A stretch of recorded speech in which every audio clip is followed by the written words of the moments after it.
먹고 산다는 게 그리 호락호락한 일은 아닙니다. 먹고 살기 위해서는 죽음을 각오해야 할 때도 있습니다. 신선한 풀을 찾아 나선 이 한 무리의 누떼처럼 말입니다.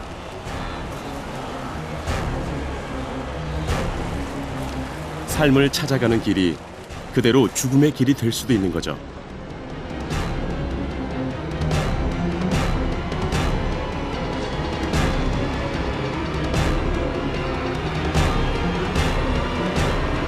너무도 뻔한 얘기지만 입이 있는 것이든 없는 것이든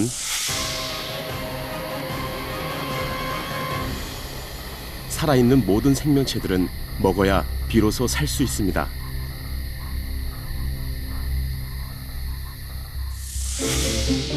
우리는 때로 전혀 먹을 수 없는 존재도, 그러니까 죽은 자들도 먹어야 살 수 있다고 생각합니다.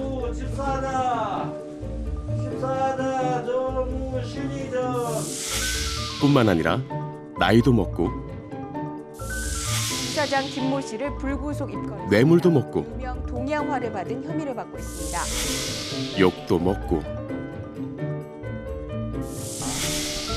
이렇게 먹을 수 없는 것들도 먹습니다. 이쯤에서 참 궁금해집니다. 도대체 먹는다는 건 뭘까요?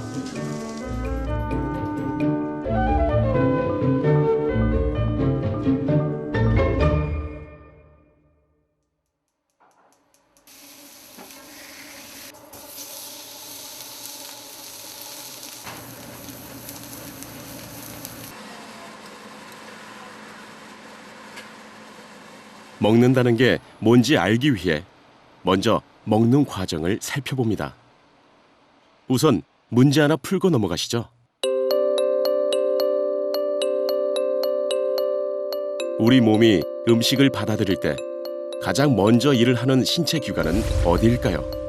물론 음식이 입으로 들어오기 전에 눈과 귀와 코가 미리 음식의 상태를 점검합니다.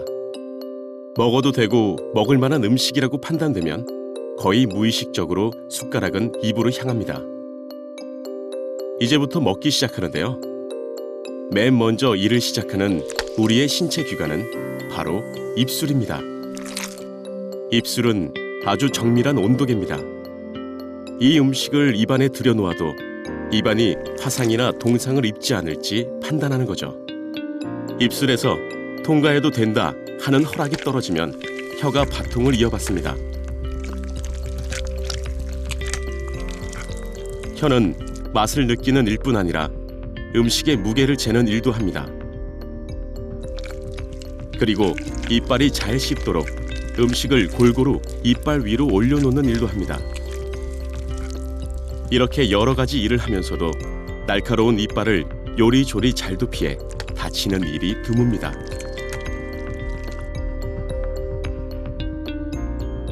다음은 이빨 차례입니다. 이빨은 무감각하고 단단한 상아덩어리입니다. 하지만 그 안에 신경이 차 있어 음식이 질긴지 부드러운지 단박에 알아냅니다.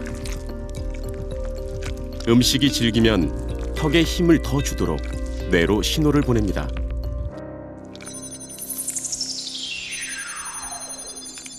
입안에서 할 일이 끝나면 음식은 식도를 타고 위장으로 흘러가죠.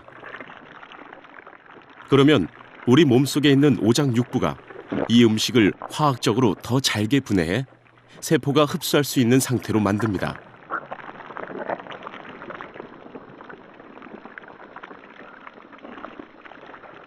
이렇게 만들어진 영양소들은 피 속에 녹여져 핏줄을 타고 온몸 구석구석으로 흘러갑니다.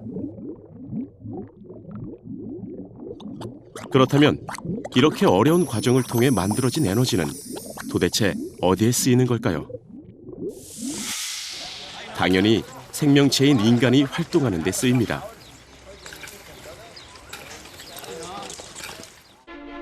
그럼 어떤 활동에 가장 많은 에너지가 쓰일까요?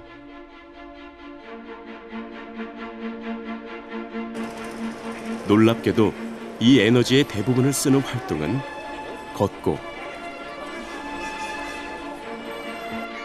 뛰고 공부하고 직장에 가서 일하고 하는 것들이 아닙니다.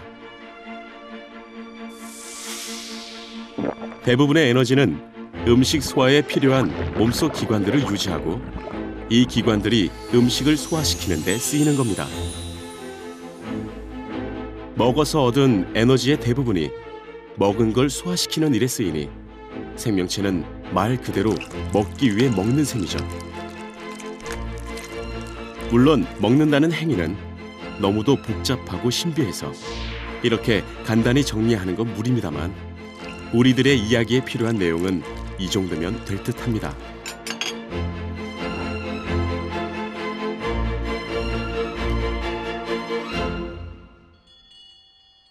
새벽 3시.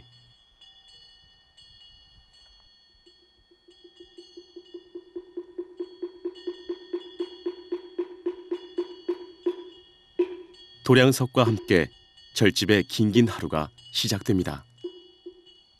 도량석은 쉽게 말해 군대의 기상나팔과 같은 겁니다.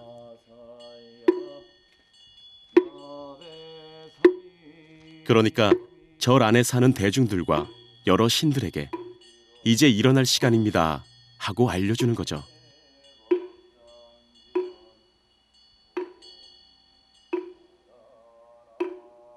그리고 절 주변에 같이 살고 있는 생물들에게 지금부터 대중이 돌아다닐 시간이니 생명을 잘 간수하라고 알려주는 뜻도 들어있습니다.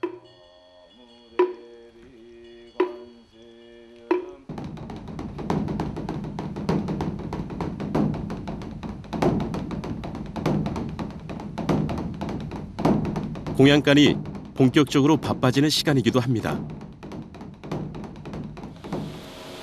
음식을 먹을 때 우리 몸의 기관들이 저마다 역할을 나눠 맡는 것처럼 절에서는 음식을 만들 때도 저마다 소임이 나눠집니다.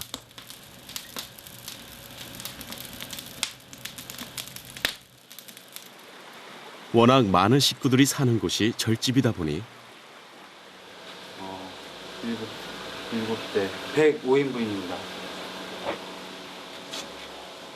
서너 명이 단출이 사는 우리네 집처럼 주부 한 명이 끼니 준비를 하기는 애당초 불가능합니다. 이거 뜸을 받아가지고 끓이려고. 그래서 쌀을 담당하는 미감, 국을 담당하는 갱두,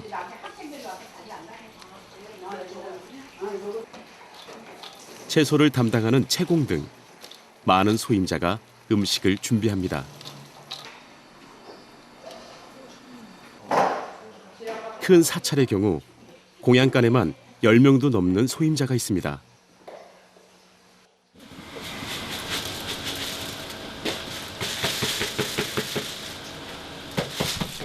밥 짓고 반찬 만드는 것은 산문에 처음 발을 디딘 초심자들이 가장 먼저 배우는 산사일입니다. 그러니까 공양간 일은 주로 행자들의 몫입니다. 행자님들은 첫 출가를 해가지고 승가에서 수행하는 교육기관인데 우리 조계종에서는 6개월에서 1년 동안 이 과정을 거친 다음에 삼위계를 받아서 정식 스님이 됩니다. 행자들은 출가자로서의 계행을 익히고 사찰 생활에 필요한 의식과 예법, 독경 등을 배웁니다.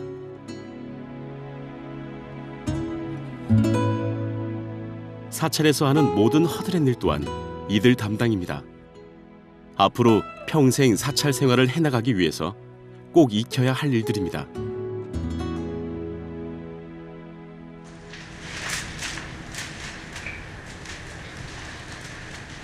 이런 과정을 거치지 않고 입산하자마자 곧바로 계를 받고 정식 승려가 된다면 세속의 미련을 못 버리고 다시 환속할 가능성이 높아집니다. 공양간 생활은 더없이 고달프고 괴롭습니다. 행자님들은 우리가 쉽게 말하면은 우리 남자들이 당연히 가는 군대 논산 훈련소와 같은 것인데 이 개인적으로 생활하다 단체 생활, 모든 24시간 먹고 자고 먹어도 바로 배고픈 것이 훈련소이고 잠을 자도 언제나 부족하고 그러는데 참 이 행자님들도 돌아서면 배고프고 또 부족한 잠이 있고 또 겨울에 그렇게 새벽 2시에 같은 게 나오면은 말 그대로 문고리에 손가락이 달라붙거든요. 그 찬물에 그렇게 하는 거.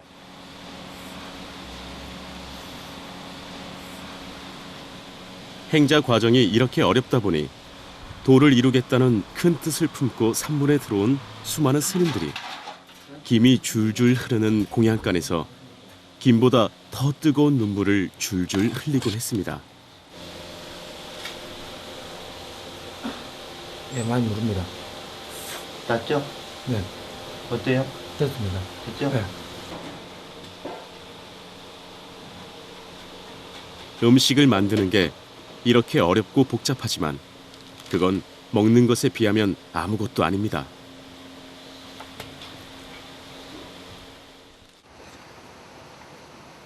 스님들이 절차에 맞게 공양 한 끼 하려면, 그러니까 밥 한 그릇을 먹으려면 10가지도 넘는 단계를 넘어야 합니다.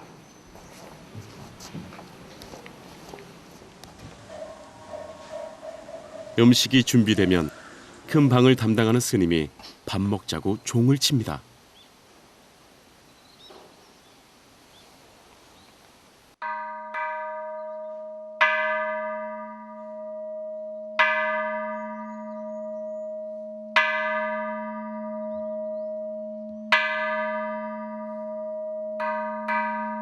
스님들은 큰 방에 들어와 자기 바로, 그러니까 밥그릇을 선반에서 내리고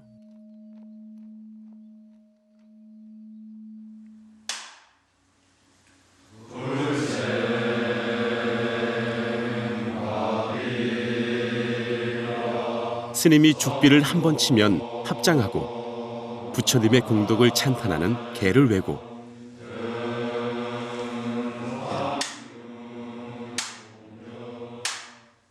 바로를 펼 때 또 개를 외고 불보살의 이름을 염송하고 제각기 용도가 다른 4개의 그릇에 밥과 국,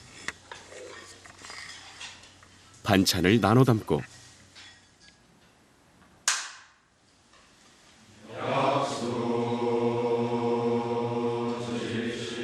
먹기 전에 또 이런저런 개를 외고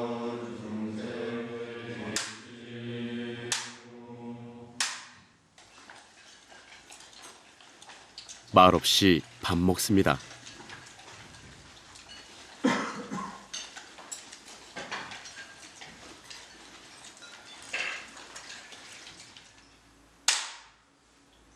절에서는 절대로 말을 해서는 안 되는 경우가 셋인데 지금처럼 밥 먹을 때, 화장실에서 일 볼 때, 그리고 참선할 때입니다.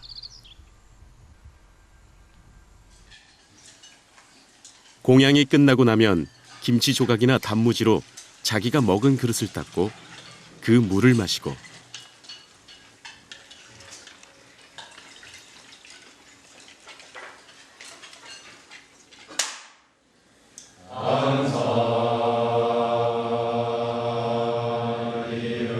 공양이 완전히 끝나면 그릇을 정리하고 또 개를 외는데 밥 잘 먹었으니 그 힘으로 중생제도에 나서겠다는 내용입니다.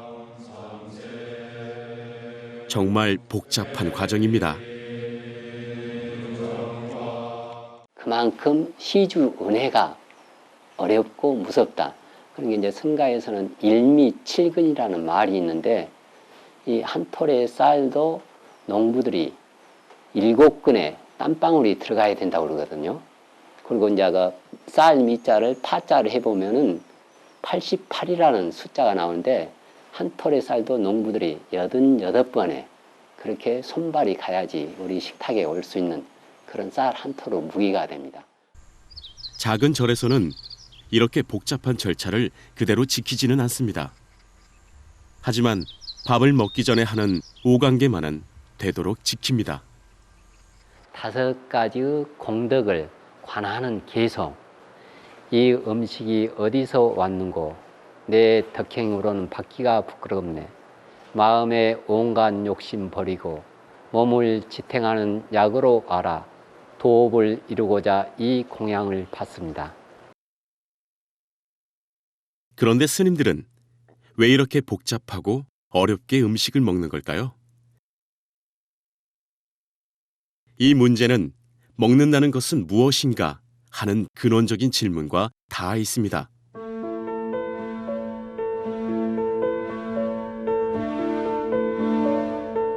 먹는다는 것은 쉽게 표현하면 태양 에너지를 생명체가 이용할 수 있게 변환하는 과정입니다.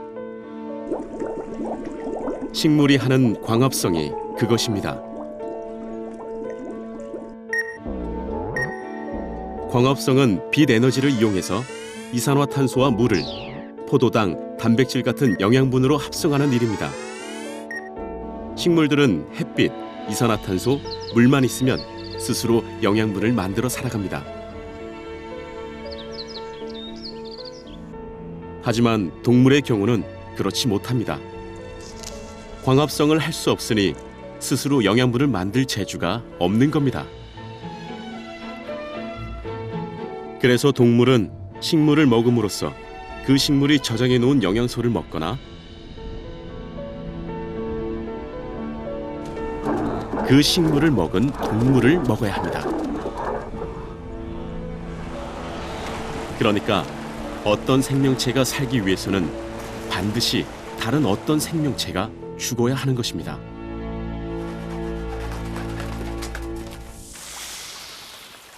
봄비가 내립니다. 이맘때 산천은 애기가 엄마 젖을 빨듯 다디단 봄비를 빠는 소리로 가득합니다. 꿀떡 꿀떡. 이제 산천의 기대 사는 모든 생명들이 바빠집니다. 나무라면 꼬챙이만 꽂아둬도 물이 오르고 씨앗은 그저 땅에 굴러떨어지기만 해도 싹이 돋는 계절이 온 것이죠.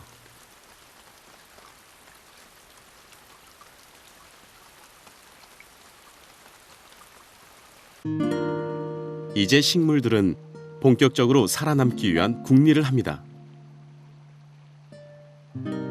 씨앗이 재 떨어질 자리를 스스로 선택할 순 없지만 떨어진 자리에서 뽑혀나가지 않게 뿌리 내리고 더 많은 햇빛과 물을 빨아들이고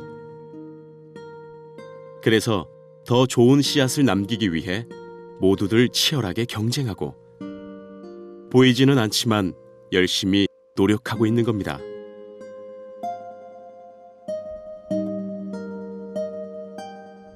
식물들이 이렇게 분주할 때 그들 못지않게 바빠지는 사람이 있습니다. 대안스님, 요리하는 스님으로 유명세를 타고 있습니다. 서울에서 요리 강의를 마치고 기거하는 남자로 내려오는 길입니다.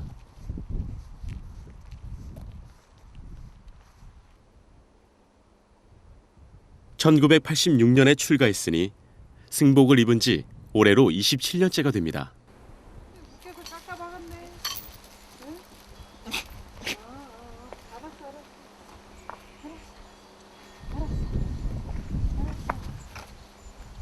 너 남의 감자밭 가서 다 망쳐놓으니까 묻겠지? 어? 왜 남의 감자밭은 다 망쳐놔가지고 묶여? 어? 얌전하면 안 묶이지, 꽃순아. 아이고, 집에 왔시오. 세속 나이로 54시니 정확하게 살아온 날의 절반 동안 절밥을 먹었습니다. 아이고, 방이 따뜻하네. 저는 이렇게 보면 오늘 지장제일이거든. 서울 무사히 잘 다녀왔습니다 하고 부처님께 인사 올리는 게 첫 순서겠죠?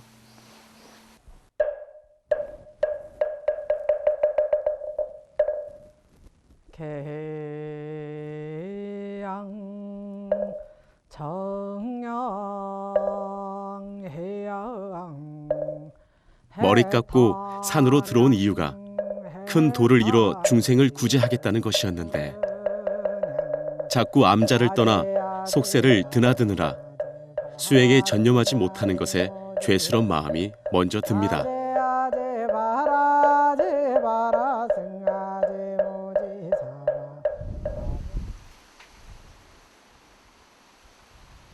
예보를 마치자마자 뭐 그리 급한 일이 있는지 물 한 모금 마시지 않고 절 밖으로 나섭니다.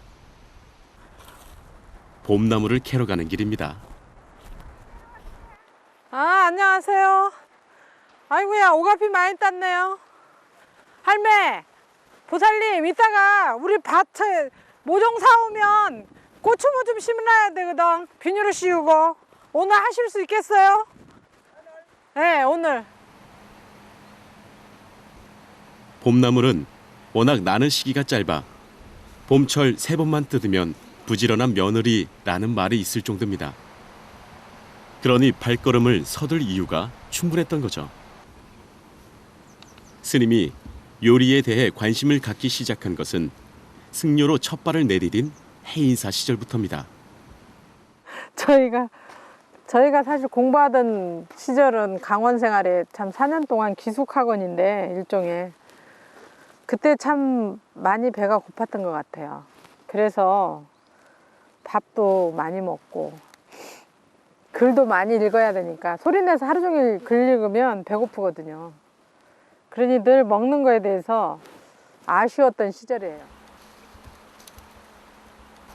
하지만 들과 산은 단순히 허기를 채우는 것 이상의 의미로 다가왔습니다. 제가 좀 많이 아팠어요. 갑상선 때문에도 고생했고요. 그래서 이제 그야말로 마치 탐험가처럼 식물에 대한 연구를 늘 들여다보고 늘 채집하고 만들어보고 그런 생활을 지금 벌써 20몇 년째 하고 있죠. 정말이지 알아가면 알아갈수록 산과 들은 너무도 풍요롭고 자비로웠습니다. 가시들이 계절 따라 절집 식탁도 다채로워졌습니다. 스님의 고질병도 깨끗이 나았습니다. 자연이 우리에게 주는 자비의 밥상이라고 볼 수 있죠. 남쪽 지방이라지만 워낙 깊은 산중인지라 봄은 더디 옵니다. 하지만 농사일이 어디 이런저런 사 좀 봐줍니까? 자연이 돌아가는 법칙이란 워낙 정교하다 보니 농사일이란 때를 놓치면 그만입니다. 고추 뭐 안 매운 거 100개 주세요. 동그란 것이 후도박. 안 매운 거 13,000원짜리 있고 2만 원짜리 있고. 100개? 13,000원짜리하고 2만 원짜리 차이는 뭔데? 2만 원짜리는 맛있대요. 주세요. 맛있는 걸로. 대추도부터 요 땅이 아직 채 풀리지 않기도 했지만 대추토마토가 맛있지. 요즘은 종자들의 힘이 약해 대추토마토 씨를 뿌려봐야 5개. 제대로 싹을 틔우는 녀석들이 드뭅니다. 대추토마토로 5개. 그래서 이렇게 모종을 사다 심어야 그런대로 수확을 기대해 볼 수 있습니다.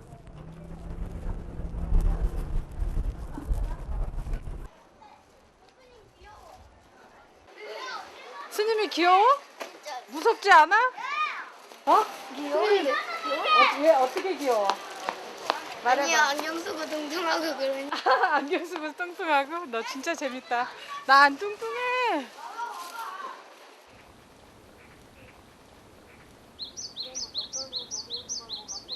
하루 일하지 않으면 하루 먹지 말라. 불가의 불문율입니다. 농사를 짓는 것은 중요한 수행의 하나이기도 합니다. 불가에서는 선농일치라고 하는데요. 참선한다고 선방에 앉아 있는 거나 또 이렇게 농사 짓는 거, 밥 짓는 거 누군가를 위해서 무엇을 하든지 간에 우리가 움직여서 수고롭게 하는 것은 다 수행이라고 그래요. 지금 좀 내고 아니요. 저 쌈채입니다. 농사를 짓는다는 건 저기 뭐야. 작물의 시간을 이렇게 함께 조금씩 살아내는 있어가지고. 일입니다. 우리한테는 딱 맞다. 많지 않아서. 모든 생명체는 저마다의 시간을 갖고 있습니다. 힘겹게 씨앗을 뚫고 나오는 뿌리의 속도.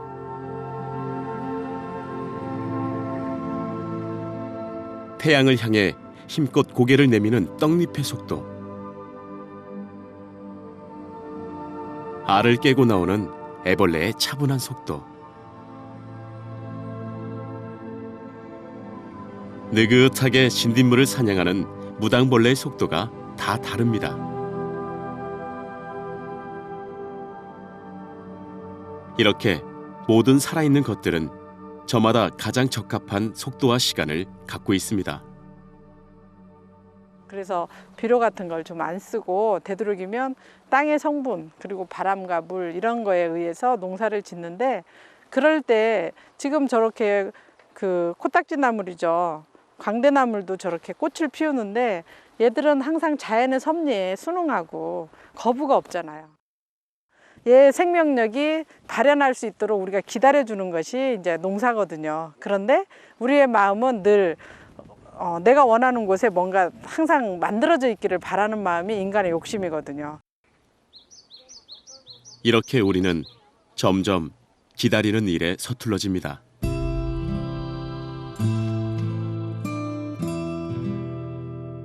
더 빨리, 더 많이 생산하는 것이 거역하기 힘든 목표가 되면서 생물이 가지고 있는 본래의 시간을 단축시키려 온갖 수단을 동원합니다.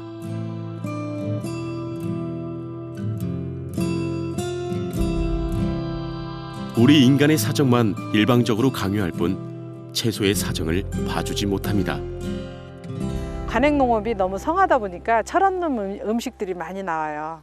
즉 가을에 우리가 열매를 먹어야 되는데 여름에 먹던 수박을 겨울에도 먹고 있고, 지금 겨울 하우스에서 참외가 나오고 그렇게 냉한 채소도 냉한 식물을 철없이 막 먹고 있거든요. 그런데 땅에서 작물은 하우스를 쓰지 않으면 그저 제철에 따라서 우리가 먹을 수 있거든요. 그래서 이제는 농사도 저희가 좀 기다려야 되고 제철이 아닌 것은 조금 안 먹는 습관. 그래서 내 몸에 그 절기에 순응할 수 있도록. 문제는 여기서 그치지 않습니다. 요즘은 농촌도 철저히 자본의 힘에 지배되고 있는 거죠. 당장 굶어 죽더라도 종자는 먹지 않는다 했는데 벌써 옛말이 되고 말았습니다.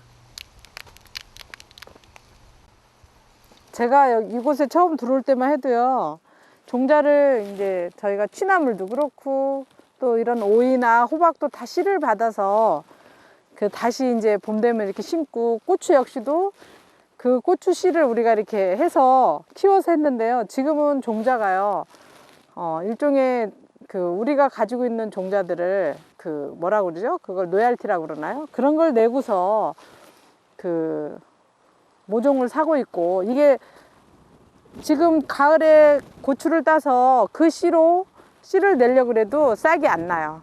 즉 그것은 유전자의 어떤 처리를 해놓은 거죠. 다시 싹이 한 해만 해먹고 말도록. 그래서 지속적으로 종자를 사 먹을 수 있도록.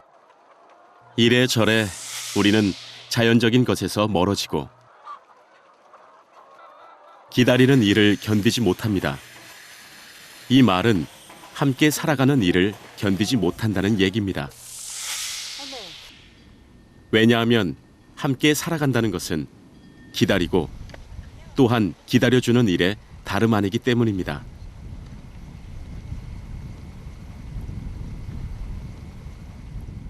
스님, 제가 사찰 음식을 잘 만들어서 남편에게 줬어요. 우리 남편이 하는 말이 싱거워서 못 먹겠다, 개심심하다, 맛이 없다. 왜 음식이 이렇게 싱겁냐, 간이 안 맞아서 못 먹겠다. 그런데 남편의 스님의 일상은 웬만한 도시인 저리 가라 할 정도로 정신없이 돌아갑니다. 밥을 안 칠 때는 항상 밥물이 이 쌀을 놓은 상태에서 밥물을 다 잡아주셔야 돼.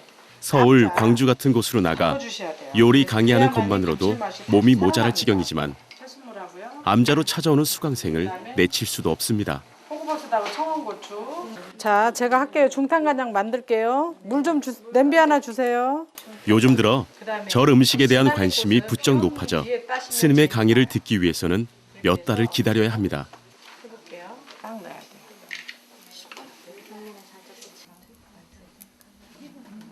지나치게 풍요로운 식탁.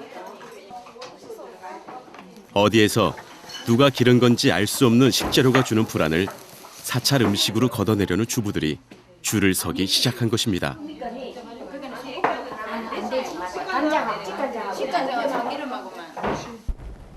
오늘 만든 음식. 뒤늦은 스님의 점심 공양. 스님의 밥상에는 참 많은 시간들과 기억들이 버무려져 있습니다.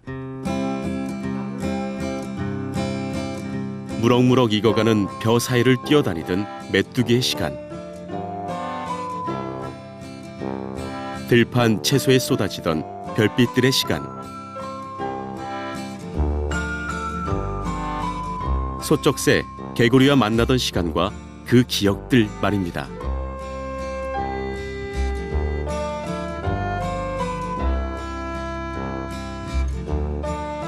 좋긴 한데 문제는 고기 한 점 없는 이런 채식만으로 필요한 영양분을 얻을 수 있느냐 하는 것입니다. 이렇게 하고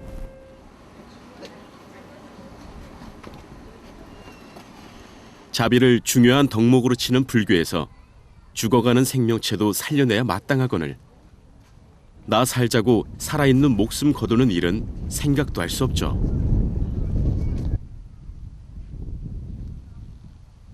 그러니 육식은 불교 계율상 절대 있을 수 없는 일입니다.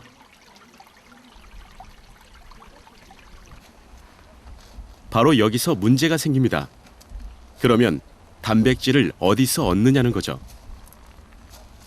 단백질은 우리 몸에서 살을 만드는 재료거든요.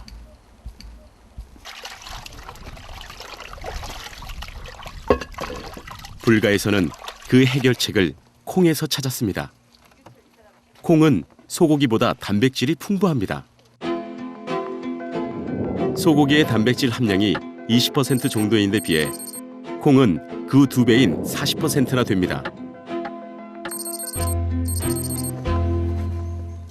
이 콩을 물리지 않고 더 많이 그리고 가장 맛있게 먹을 수 있는 방법이 바로 된장과 간장으로 만들어 먹는 것입니다.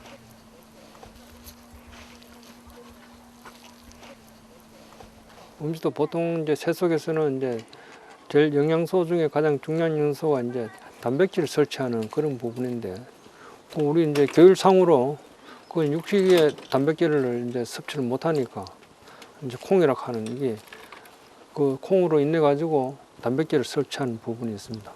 그러면 이제 살생이라 하는 그 계열도 지키고 영양소도 충분히 흡수할 수 있고 일거양득이 안 되겠나 그런 싶은 생각이 들어요.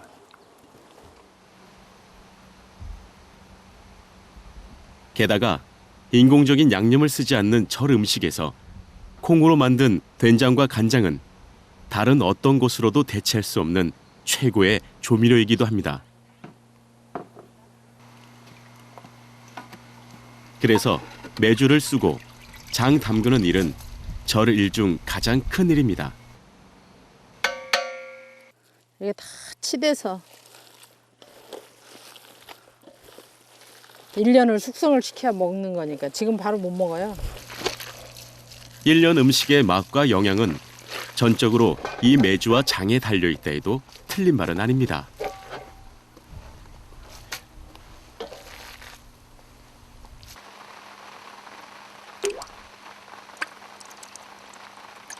식물을 먹건 동물을 먹건 어쨌든 우리는 먹지 않고는 살 수 없습니다. 무엇을 먹든 그건 개인의 선택이지만 먹어야 한다면 제대로 먹자는 사람들이 빠르게 늘고 있습니다.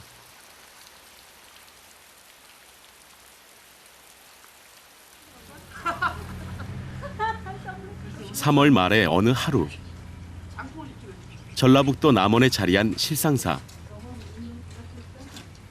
저희가 하란 대로 하십시오. 네. 그게 제일 빠릅니다. 네.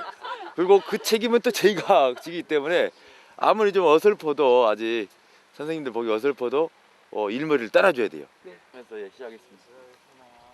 한 무리의 사람들이 모여 모판 옮기는 작업을 하려 합니다. 요즘 농촌에는 7, 80대 어르신들만 남아 힘겹게 농사를 짓고 있다고 들었는데 이 노는 조금 다른 풍경을 보여줍니다.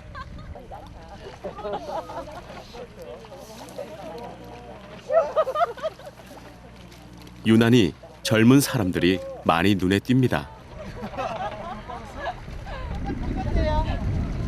한 나무에 한 관을 딴대요. 그러니까 100주만 심어도 100만 원 아니에요. 모짜리 만드는 손놀림이 평생 농사를 지어온 사람들의 그것이라고 하기에는 왠지 어설퍼 보입니다.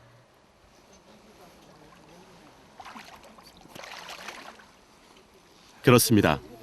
이들은 귀농을 준비하고 있는 대도시 사람들입니다. 실상사의 불교 귀농학교는 지난 1998년 처음 문을 열었습니다. 불교 귀농학교는 베이비 붐 세대의 귀농이 본격화되면서 이들이 큰 어려움 없이 농촌으로 복귀할 수 있도록 돕기 위해 만들어졌습니다. 곰달리하고 곤달비 그거는 같은 걸로, 곰치는 다른 걸로. 이 학교의 목적은 농촌이나 농가의 소득 증대와는 거리가 멉니다.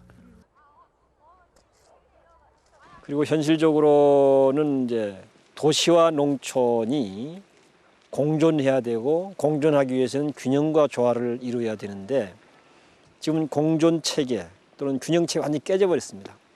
그래서 도시는 비인간적인 도시로 전락할 수밖에 없었고, 농촌은 황폐한 곳으로 묵혀갈 수밖에 없었다는 얘기죠. 그래서 그런 생명 문제, 식량 자원 문제, 도시와 농촌이 공존과 균형이라고 하는 그런 대안 모색으로서 농촌 살리기 운동을 하게 됐고. 식민지 정복의 마지막 걸림돌이 무엇인지 아시나요? 종교와 음식이라고 합니다. 그만큼 바꾸기 어렵다는 얘기겠죠? 그런데 요즘의 상황은 어떤가요? 두 집 건너 한 집이 음식점일 만큼 음식은 넘쳐나고 있지만 어디에서도 수천 년간 유지돼 왔던 우리 전통 밥상의 흔적을 찾기 어렵습니다.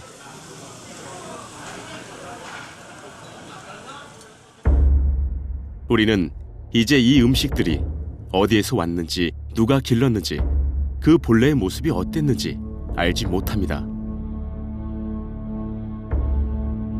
불과 몇 시간 전만 해도 생명이 붙어있던 것들, 그 넓은 하늘을 마음껏 들이마셨을 들판의 생명들,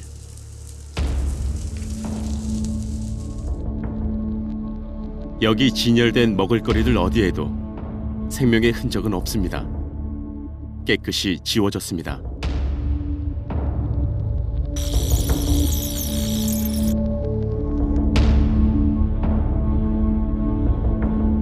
바코드에 담긴 메마른 정보가 모든 걸 말해줄 뿐입니다.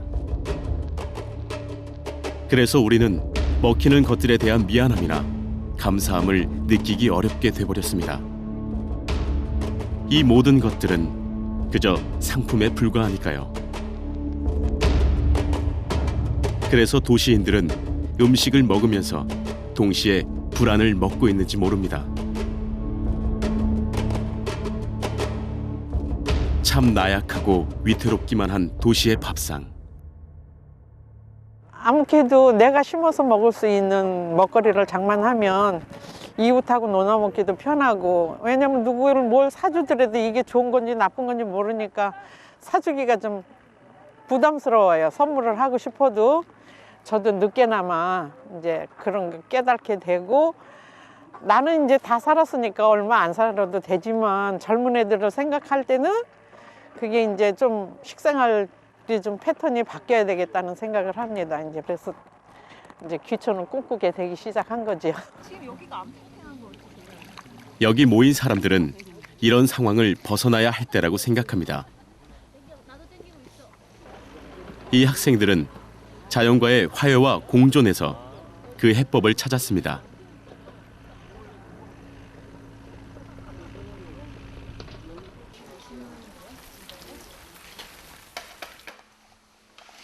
이제 더 이상 더 많이, 더 빨리 생산하려는 욕심을 버리자는 겁니다.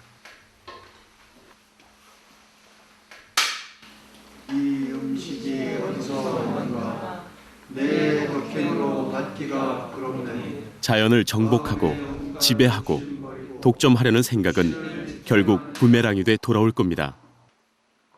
그런 욕심은 자연뿐 아니라 우리 인간도 함께 파괴하게 된다는 걸 깨달을 때가 된 거죠. 희망은 이럴 때, 그러니까 더불어 살자고 마음먹을 때 어렴풋하게나마 제 얼굴을 보여줄 겁니다.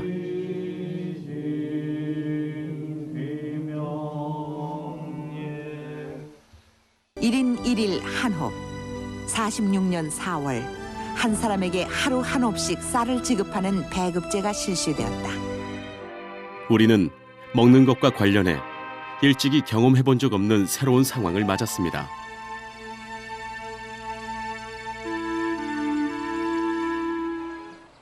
오늘은 또 어떻게 배를 채울 수 있을까 하는 문제는 걱정의 목록에서 완전히 사라졌습니다. 김치 안 매워? 단군 이래 최고로 풍요롭다는 시절.